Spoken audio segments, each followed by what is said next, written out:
Well, this is fascinating, folks. Breaking right now, Megyn Kelly has just revealed much more about the Meghan Markle mood board, which proves, and let me use that word again, which proves she was on a manhunt, not just for a famous Brit, not just for a British royal, but for Prince Harry himself.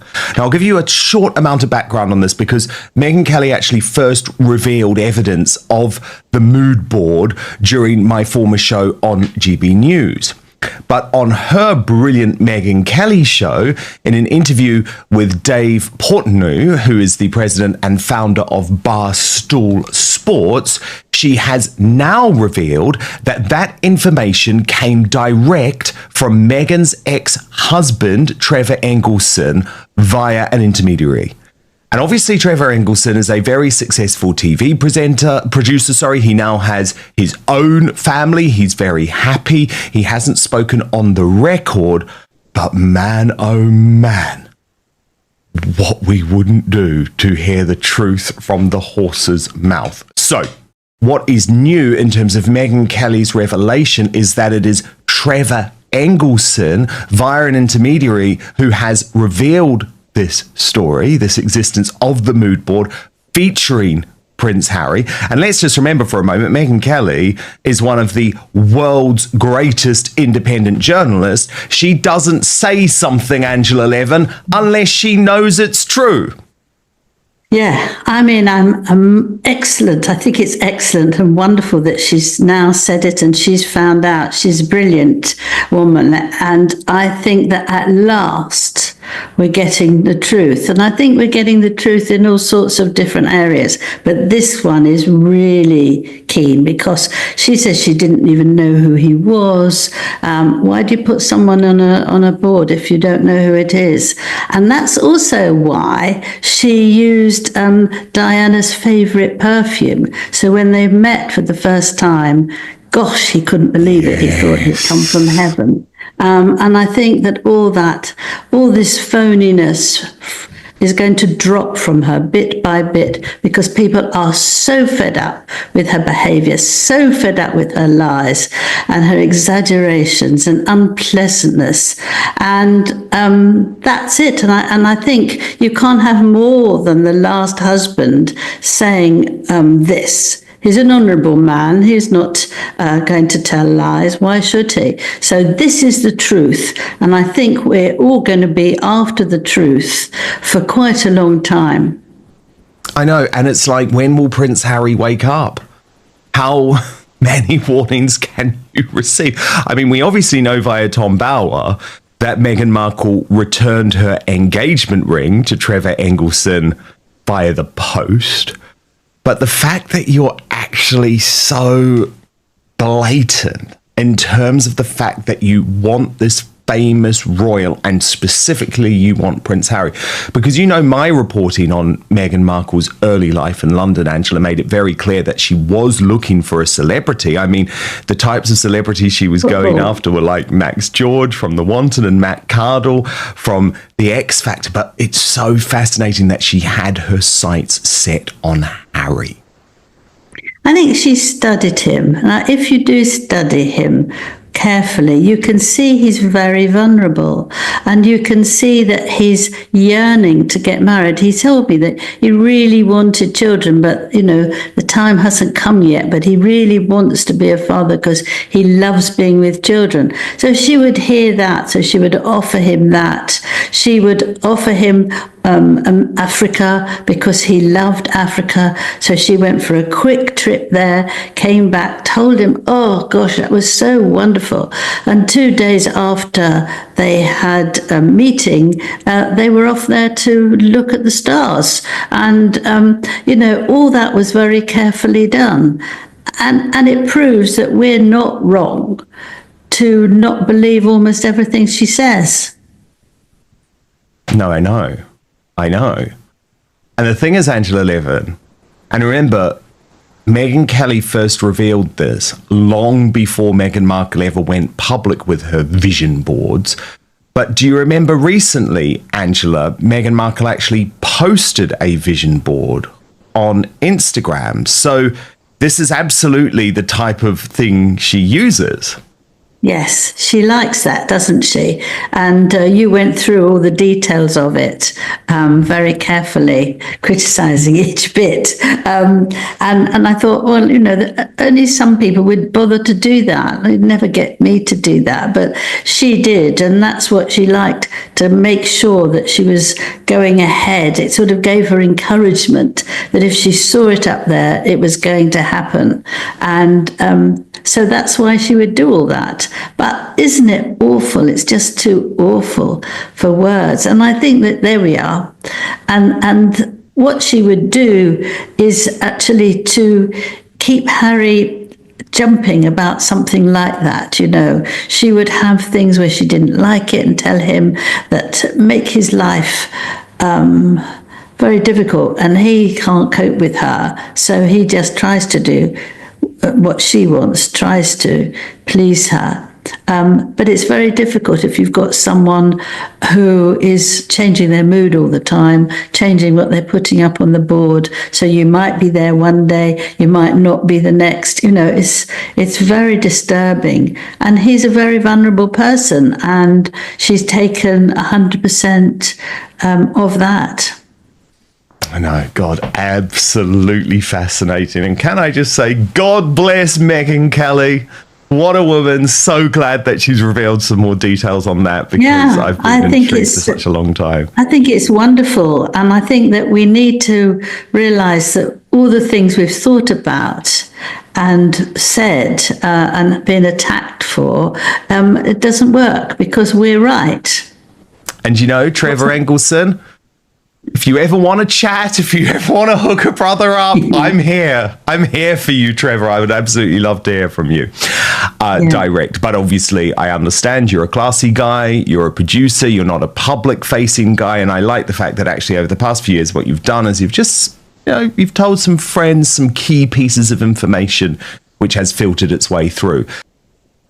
Yes, I'm all for that, actually, because once the Duke of Edinburgh passed away, it was very, very hard for the Queen to carry on. They'd been together for so many decades, and she didn't think anything of the Queen, because do you remember that time, on that day, when the Queen was dressed in beautiful green, she went into the taxi before she did. So she had no manners whatsoever.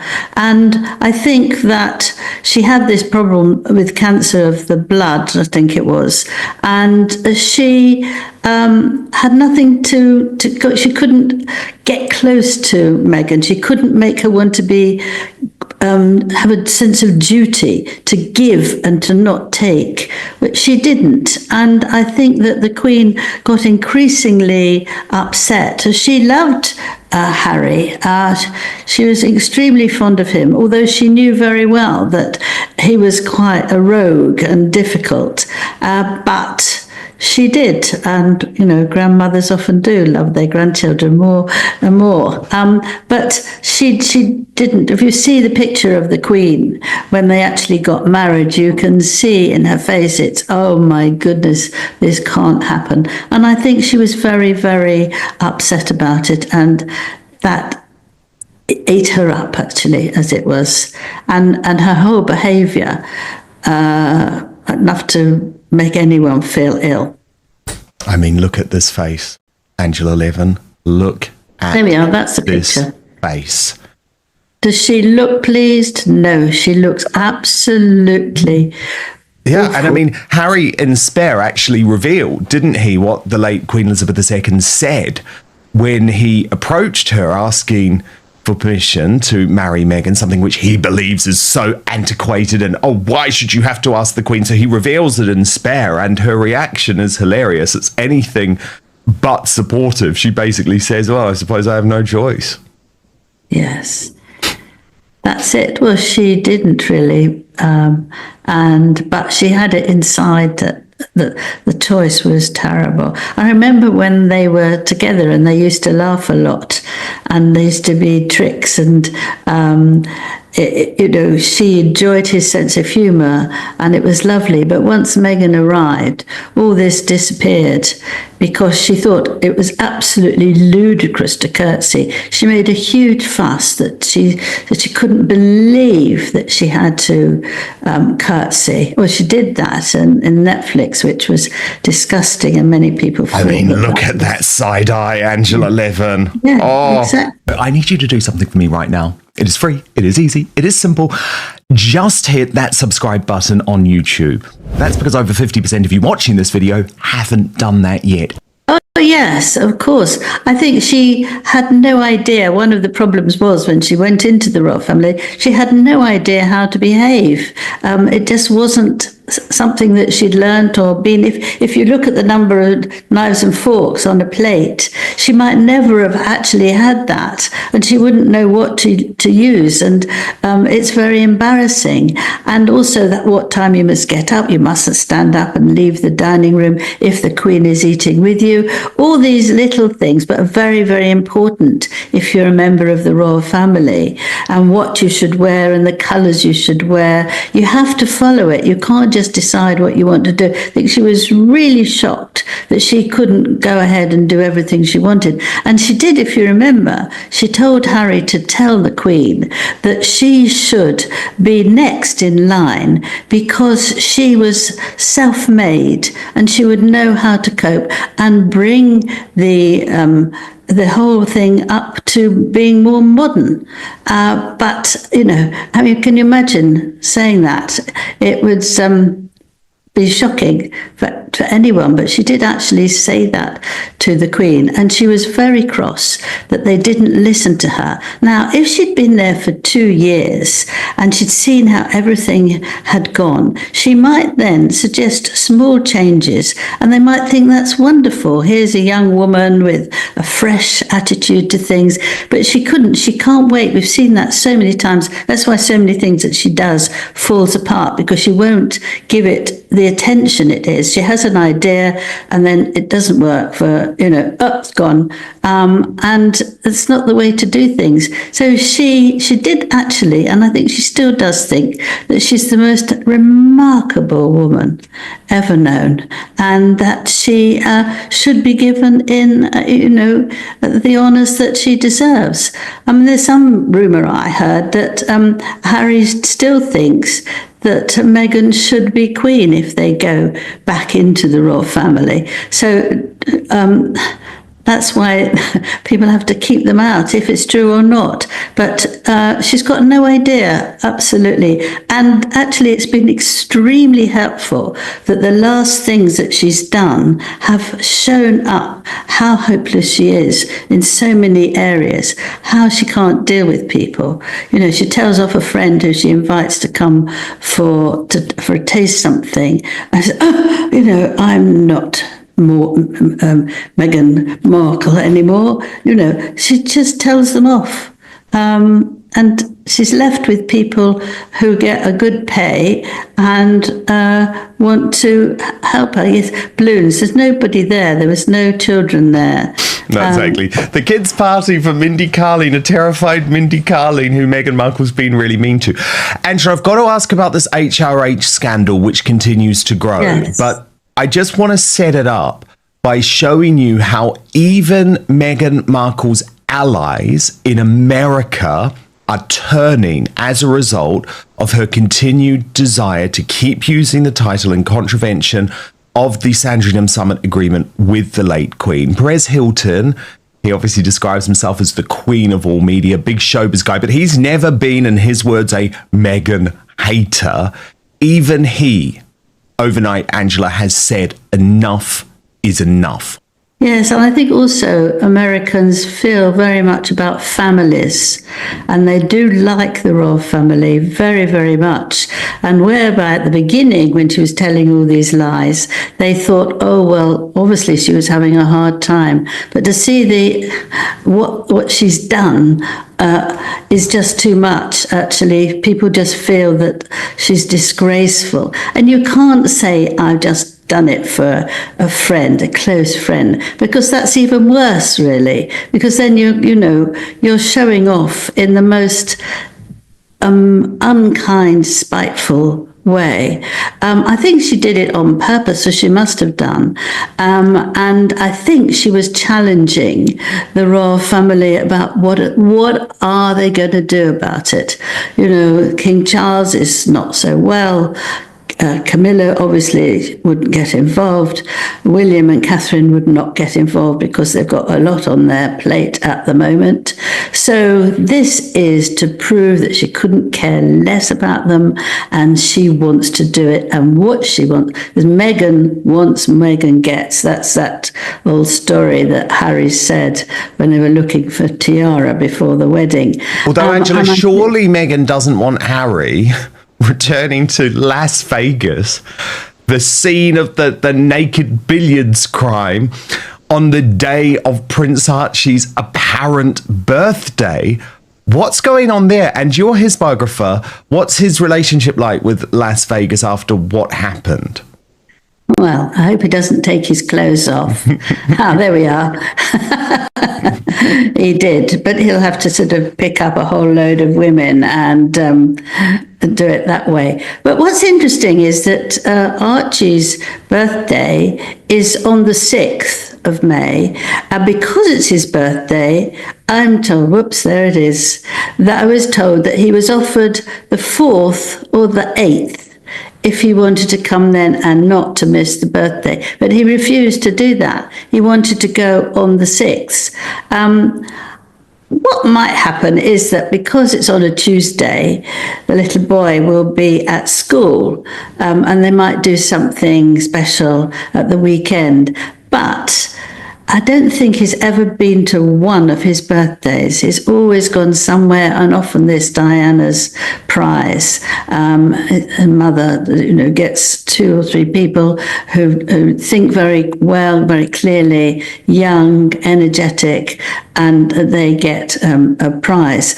But I think that there must be something else, because why should you miss it every single time? There's something creepy about that. And I think that it's a shame for Archie that, his dad's never there. It's very odd.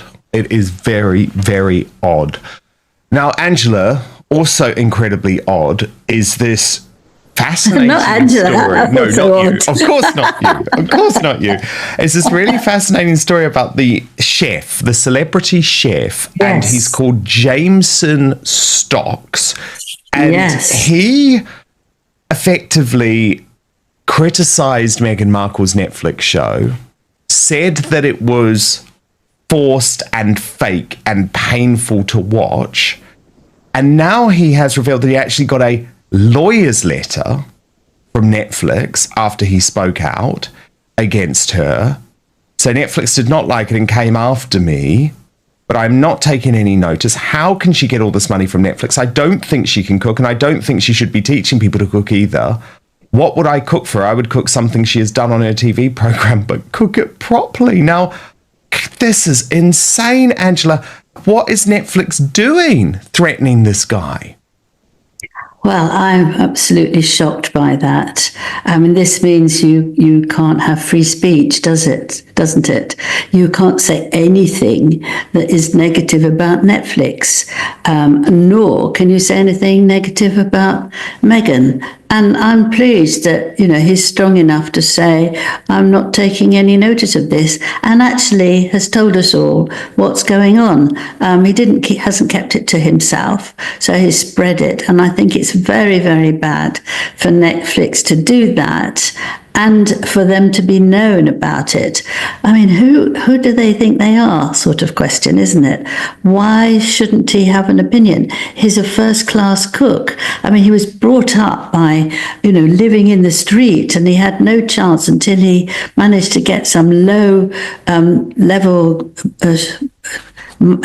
job, and he's just done better and better, and he is a very, very good chef, and I think he's perfectly entitled to say that. Someone who looks at Meghan's cooking and isn't a proper chef can say, I don't like the look of that, but he's giving that sort of decision is actually very interesting and people would listen to it. And why shouldn't we? What is it about her that we should not make a comment because she'll be upset, because she's do something to us? What will she do? She'll get the Sussex Brigade to tell us that they're killers or rapers or do something nice.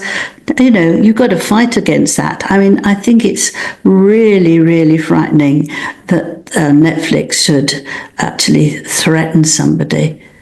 Appalling, absolutely appalling. Angela, let's cleanse the palate. Princess Charlotte, happy birthday. She is 10 years old today. And Angela, I do have the official picture released by the Prince and Princess of Wales.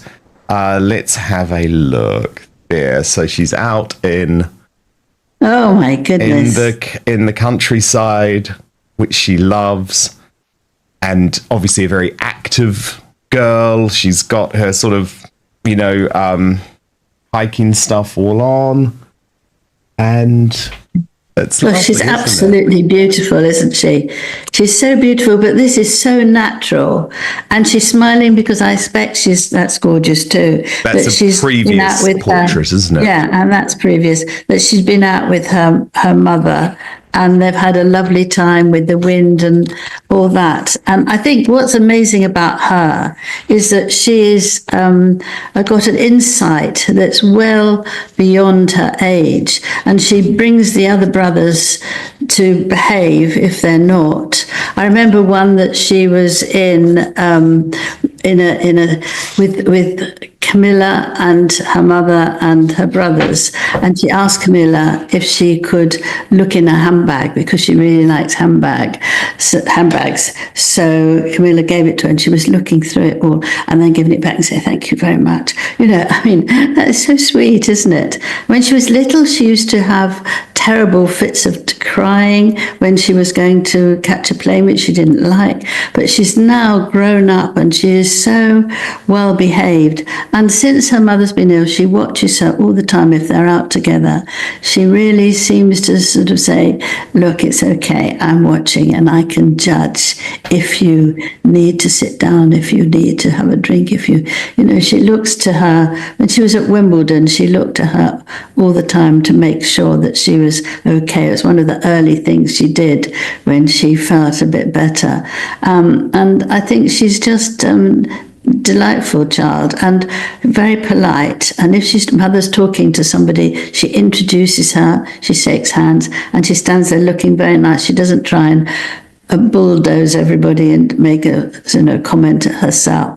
She's very refined, and I think that she will be wonderful for Prince George when he's older, because she will be able to give him advice and help him, a bit like Princess Anne has helped King Charles. And I should point out, Angela, that the Princess of Wales, Catherine, took this beautiful picture of Charlotte. And I love the fact that she did that because, of course, she was criticised, wasn't she, when she was suffering from cancer and the world didn't know, people would be picking up on everything and saying, "Oh, we shouldn't trust the pictures from Catherine, and, we need an official photographer." Well, I just love the fact that she's ignored that, and she took that beautiful picture of Princess Charlotte, and clearly it's really captured the essence that you can only get between a mother and she's daughter. Beautiful, isn't she? She's thoroughly beautiful, amazingly beautiful. Yeah, it's just lovely. And a great picture by Catherine, so congratulations on that. The central claim is that Meghan Markle allegedly had a vision board with Prince Harry on it before they met. If true, critics argue it could suggest that she had a specific interest in Harry or in becoming connected to the British royal family. Supporters of Meghan would likely argue that vision boards are common motivational tools and that many people create boards featuring celebrities, luxury lifestyles, travel, or personal aspirations. The key point is that the claim has attracted attention because Meghan previously said publicly that she was not particularly familiar with Prince Harry before they were introduced. That contrast is what has fueled the current debate. One reason this story has gained traction is that Megyn Kelly stated that the information came through someone connected to Trevor Engelson, Meghan's former husband. Trevor himself has not publicly confirmed this claim, and he has largely remained silent about Meghan since their divorce. That silence is significant because it means the allegation is being discussed through intermediaries rather than through a direct public statement from Trevor Engelson. Whenever a story relies on second-hand sourcing, it should be treated with caution. The question becomes not only whether the claim is true, but also how much weight should be given to information that has not been publicly verified. At this stage, the most important question is evidence. Do we have the alleged vision board? Has Trevor Engelson publicly confirmed the story? Has an independent source verified the claim? As of now, the answer appears to be no. That does not mean the claim is false. But it does mean viewers should distinguish between reported allegations, commentary, and established facts. Royal history is full of stories that were later confirmed, and it is also full of stories that were exaggerated or inaccurate. Responsible analysis requires keeping those categories separate. If false or exaggerated, it demonstrates how quickly personal stories can become major royal controversies. Ultimately, the larger question remains the same. Were Harry and Meghan simply two people who fell in love under extraordinary circumstances, or was their relationship influenced by ambition, image, and long-term planning? That is a question that continues to divide royal watchers around the world. What do you think? Do you believe the reported vision board story deserves serious attention, or do you think it has been blown out of proportion? Let me know your thoughts in the comments below. If you enjoyed this breakdown, make sure to subscribe for more in-depth royal analysis, and I'll see you in the next video.